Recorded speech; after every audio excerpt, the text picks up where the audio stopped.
มาในมื้อนี้ก็มาพบมาพ่อผู้สาวโสดหน้าใหม่เนาะสนกโดยสบายดีเด้อสบายดีโดยมาพบมาพ่อกันเป็นครั้งแรกแนะนำชื่อสบายดีน้องซื้อนิดเด้อซื้อนิดซื้อมวนเนาะสาวนิดอายุจักปีประมาณ32ปีงามเนาะสนกเนาะ32งาม32นี่เพิ่นจะเอิ้นว่า32อย่างแก้วเนาะโดยเคยมีครอบครัวบ่เคยมีโอ้แสดงว่าสาวโสดสาวโสดยังบ่เคยผ่านการแต่งงานเนาะบ่เคยสร้างครอบครัวครองโสดมา32ปีผู้จบผู้งามผู้บ่าวแถวนี้ไปทางไหนเบิดนี่จังมีเห็นผู้สาวเนาะบ่มักบ่ผู้บ่าวแถวนี้ผู้บ่าวแถวนี้บ่ผู้บ่าวแถวใกล้ๆนี่นะบ่มักปานใด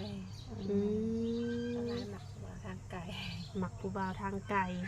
ผู้บ่าวทางไกลนี่ถือว่าบ่มักเบิดสิทธิ์แล้วเนาะโดยก็คือมื้อนี้ออกมาเปิดใจเนาะโดยจะมักผู้บ่าวทางไหนจ้ะก็หลายมักคนไทยแหละค่ะคนอยู่เมืองนอกคนอเมริกาอยู่โดยมักหนุ่มไทยหนุ่มเมืองนอกโดยมักบอลไก่พร้อมไปอยู่นำเลยไปอยู่จะไปบ่ได้แหละแต่ว่ามักโดยตัวเองก็เฮ็ดธุรกิจเด้ขายเครื่องบ่เปิดร้านอาหารโดยเป็นเจ้าของร้านอาหารโอ้มักผู้บ่าวทางไกลถ้าว่ามีสามีนี่ไปอยู่บ่ได้แม่นบ่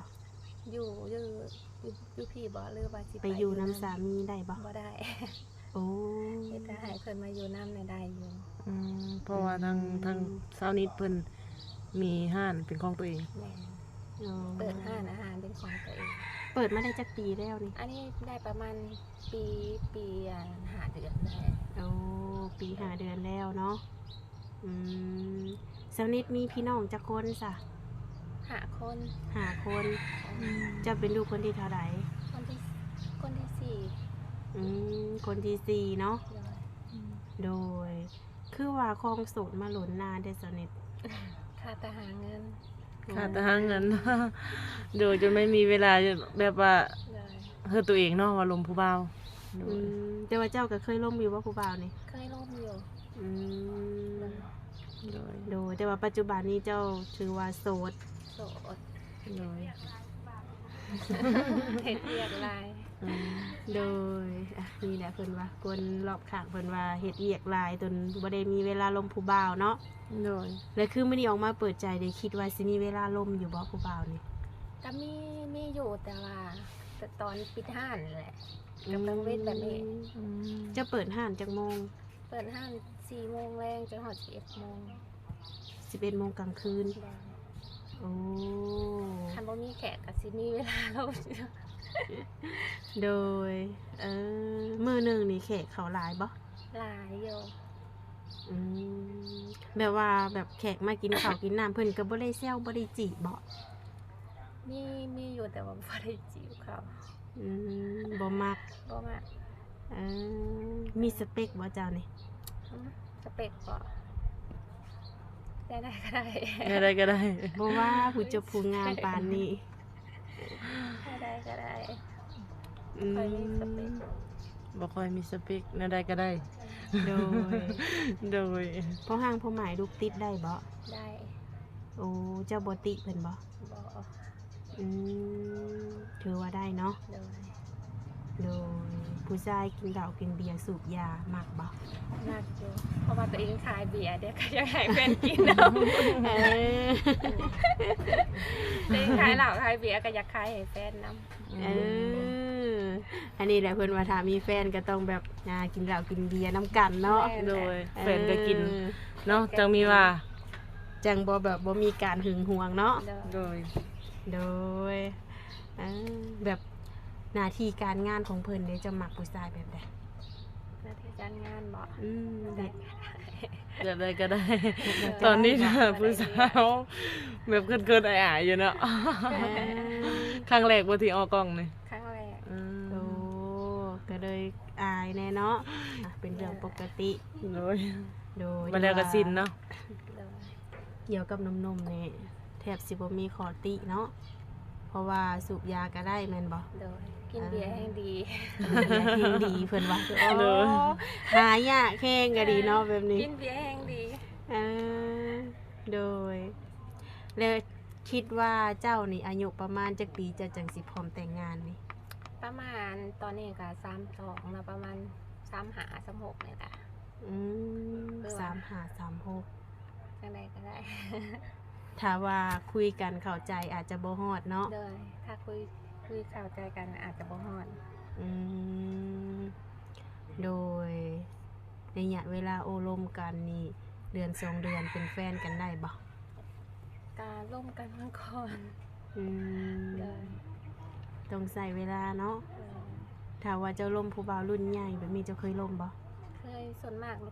ร่วมกันรุ่นใหญ่บ่เคยรุ่นน้อย 4 50 60 โดย เคยร่วมบ่ 40ขึ้นไป60 70พุ่นล่ะ โอ้โดยถือว่าเจ้านี่สิบ่ติว่าเพิ่นเฒ่าเนาะ โดย หับได้เนาะ หาได้อยู่ โอ้ในอนาคตเอาเฮ็ดสามีได้บ่ซะ ได้ อืมเดี๋ยวเพิ่นว่าอายุเพียงตัวเลขเนาะ โดย มักครูบารุ่นใหญ่รุ่นเดียวกันเคยล่มบ่ บ่เคย โอ้รุ่นเดียวกันก็บ่เคยล่มมีแต่ล่มรุ่นใหญ่รุ่นอ้าย มีแต่รุ่นอ้าย อืมเป็นแนวได้คือว่ามักครูบารุ่นใหญ่ สลายบ่หมากเด็กน้อยก็เป็นหมากกับเป็นใหญ่ อันนี้คือความมักส่วนตัวเนาะ เอามาส่งตัว เพิ่นเอาใจดีแม่นบ่ โดยนั่นแหละ เอาใจดีเทคแคร์ดูแลเฮาเนาะ โดย อืมคือแบบว่าเจ้าเป็นเจ้าของแบบนี้นะแบบคันว่าเพิ่นอยากมาเยี่ยมมายามเลยมาได้บ่นี่ มาได้ โอ้มีเวลาตอนหักเพิ่นห โด รือว่าย มีอยู่ อืมโดยถ้าว่าเพิ่นมาเพิ่นอยากไปดินไปเที่ยวในเจ้าสิว่างพาเพิ่นไปอยู่บ่ ว่างอยู่ ว่างอยู่ สิให้ เนาะ คนมาเบิ่งห้านแล้วก็สิไป เอ ต้อง มีลูกน้องอยู่เนาะ โดย เออโดย เจ้าก็เคยไปเที่ยวไปหยังฝั่งไทยอยู่บ่ ไปอยู่เมื่อก่อนก็เปิดห้านอยู่ไทยล่ะย้ายมาอยู่ลาว อืม เปิดห้านอาหาร โอ้ แล้วยายมาอยู่บ้านเราเองบัดนี้ อยู่แถวใดเกาะ อยู่แถวอันตะการแถวดอนตาล โอ้เปิดอยู่หันจักปี ประมาณ4-5 ปีก็ย้ายไปเลย เออ เปิดอยู่ห้างแม่แล้วก็เปิดห้านเป็นของตัวเองเนี่ย อื เปิ ม ดอยู่แบบอยู่บ้านเองนะ โดยกับข้าวกับน้ำเจ้าเฮ็ดเป็นเบิดบ่ เป็น โอ้ ลายที่เห็ดเองมาได้จ้ะ อืมเฮ็ดเองเนาะโอ้อาใครที่ว่าอยากมาซีนซีเมอร์สามิตมาได้เด้อทุกคนเด้อ โดย อยู่เมืองอัศพรพี่แหละเนาะสาวผู้ไทยได้นี่ เออจ้ะ เหตุคองประเพณีผู้ไทยคารองแพงบ่ แพงอยู่ ประมาณจักล้าน ประมาณ80-500นึง คารองเนาะมีคำมีงัวบ่ มีส่วนหลายนะหีบผู้ไทยสิกินควาย โอ้เหตุผู้ไทยกินควายใช่ไหมทุกคน ถ้าว่าเอามาก็กินควายบ่เอามือก็กินควาย เอามาก็กินควายถ้าเอาเมื่อก็กินควาย อืม อืมโดยเรียกคารองเจ้าในคิดว่าสิเอาแพงบ่ ถามพ่อมาก่อนถามพ่อก่อนสิเอาเท่าไหร่ โดย ต้องถามพ่อเนาะ ถามพ่อก่อน พ่อเพิ่นอายุจักปีจ้ะ ประมาณ50 บาท 50ปลายเนาะโดยปัจจุบันนี่อาศัยอยู่ร่วมกันแม่นบ่ พ่อก็อยู่บ้าน อ๋อพออยู่บ้านอาเจ้าบ่แม่นอันนี้บ่แม่นบ้านเฮือนเจ้าบ่จ้ะ บ่อันนี้เสาอยู่เสาพันอยู่ โอ้อันนี้จะเป็นสถานที่เศร้าบ้านเจ้าอยู่บ้านหยังสัก อยู่บ้านต้นเถิงแต่ว่าบ่ได้ไกลจากประมาณ20 ลักห่างกันอีกไป ต้นพึ่ง บ้านต้นพึ่ง บ้านต้นเถิง พอแห้ง ห่างกันอีกไปประมาณ20 ลัก เออ ตัวนี้ก็ว่าไก่เลย โดยน้ำหนักเจ้าเท่าไหร่ 62 ความสูงเด้ 167 อืมแล้วคนที่สีขาวมาหาเจ้าเนี่ยเอาคนอวบคนจอย คนใดๆก็ได้อวบก็ดี บวกก็ดีเนาะ อวบก็ดี เออความสูงเพิ่นได้ซะ สูงบ่ใดๆก็ได้บ่ได้เลือก น้องติงงานแล้วแม่นี่นะ โอ้จะสูงกว่าหรือต่ำกว่าก็ได้เบิดบ่ เลยได้เบิด อืม โดย โดยก็ถือว่าเกี่ยวกับหนุ่มๆนี่แทบสิบ่มีข้อติเนาะ เลย อืมมีอยู่บ่ส่วนที่จะบ่มักนี่ ฮะบ่มักบ่ มีบ่บ่มีเออ ตอนนี้น้ำหมักได้เบิด มักได้เบิดตอนนี้ เพราะว่าบ่ฮู้ว่าสิบ่มักหยังเนาะเพราะว่ายังหนึ่งมายังบ่ได้ร่วมกันเนาะ ซองมาก็หาก็เยอะครั้งแรกเอามาถ่ายคลิป ครั้งแรกเลย ครั้งแรกเลย ยังหายกล้อง ยังไงก็ คิดล้นว่าก่อนสิมาเปิดใจนี่ โดนอยู่ได้ประมาณ2-3 เดือนได้ ป๊อดเด้อเนาะก็มื้อ ทำใจจนมาฮอดปัจจุบันนี่ โดนนั่นแหละ อืม มื้อนี้ถือว่าพร้อมคักแน่ พร้อมแล้ว เออเนาะ พร้อมสิมีผู้บ่าวแล้ว พร้อมสิมีคู่ชีวิตแล้ว โดยเจ้าได้เฮ็ดนาเฮ็ดหน้าอยู่บ่ครอบครัวนี่ ครอบครัวเฮ็ดอยู่ อืมถือว่าได้เฮ็ดนาเฮ็ดหน้าอยู่เนาะข้าวน้ำซ้ำปลานี่บ่ได้ซื้อแม่นบ่ บ่ได้ซื้อ โดย พอเฮ็ดมาให้ อืมคือทางถ้าพ่อเพิ่นเฮ็ด โดย โอ้คือเจ้าก็สิอยู่ห้านนี่แม่นบ่ โดยมีแต่อยู่ห้างประจำ อืม บางเทื่อก็ไปเกี่ยวข้าวซอย โอ้เกี่ยวข้าวลำหน้าเป็นบ่ เป็นอยู่ โอ้บ่น่าเชื่อนะสนก โดย ผู้จบผู้งามปานนี้เกี่ยวข้าวก็ เกี่ยว เป็น ข้าวกับบางเทื่อก็ไปเกี่ยวซอยพออยู่ อืมโดย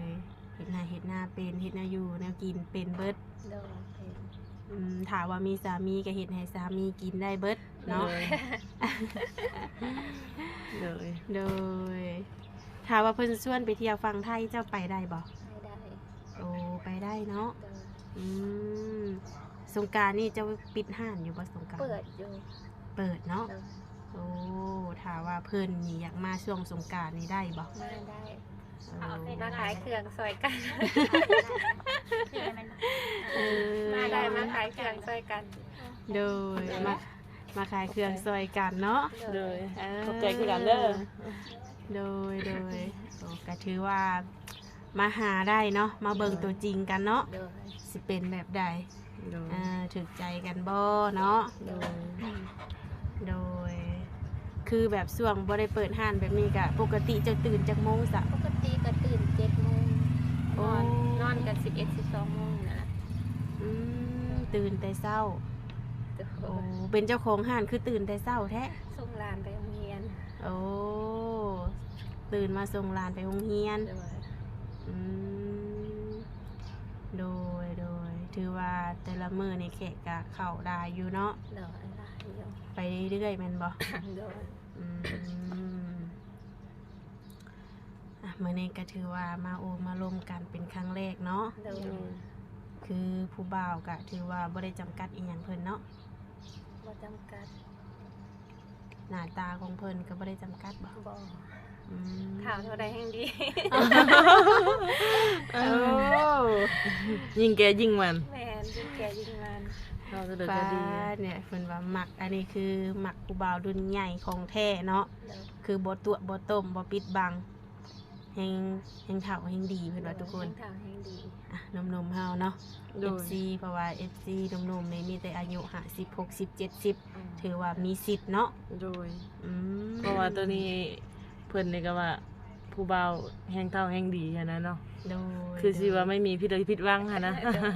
กินเหล้าก็ได้กินเบียร์ก็ได้สูบยาก็ได้เด้ออื้อหือ เออโดย มาเห็นคลิปนี้ต้องเบิ่งให้จบ พอผู้สาวงามอยู่บ้านนี่ โดยอ่ะสาวผู้ไทยงามทุกคนเนาะสนุกเนาะ โดยแม่ เอาจริง ใช่ สำหรับสนุกผู้ไทยนี่ก็ไม่งาม ขอบใจ โดยอันนี้ก็คือความเป็นจริงเนาะ โดย คือบ่ได้ตัวบ่ได้ต้ม โดย ก็คือมีแต่ว่าทางเฮากะสิได้เอาทางติดต่อเพิ่นเนาะมาแจ้งให้ทางหนุ่มๆคนที่ว่ามักหักอยากโออยากลมนำเนาะ โดย อยากมาเป็นสู่เป็นแฟนหรือว่าเป็นสามีเนาะ โด โด ย ย ว่างคุย เนาะ ค่ะ ถ้าว่าเพิ่นวิดีโอคอลมากอะว่างบ่ เดินว่างอยู่เวลาบ่มีแขก ถ้าบ่มีแขก ว่า เนาะ เข้าใจว่าโทรมาอีหยังคือบ่รับอีหยังนะ ต้องให้เข้าใจเนาะเพราะว่าเราเป็นเจ้าของห้าน แม่น เวลาแขกเขาเฮ็ดแนวอยู่แนวกินแม่นบ่ โดย อืมโดยทางเฮาก็สิจบการสัมภาษณ์เพียงส่ำนี้เนาะสนุก โดย เพราะว่าอากาศมันก็ร้อนเนาะ โดย โดยจังใดก็ไว้พบพอกันในคลิปหน้าเนาะ โดย โดยสบาย สบายดีเด้อ ดี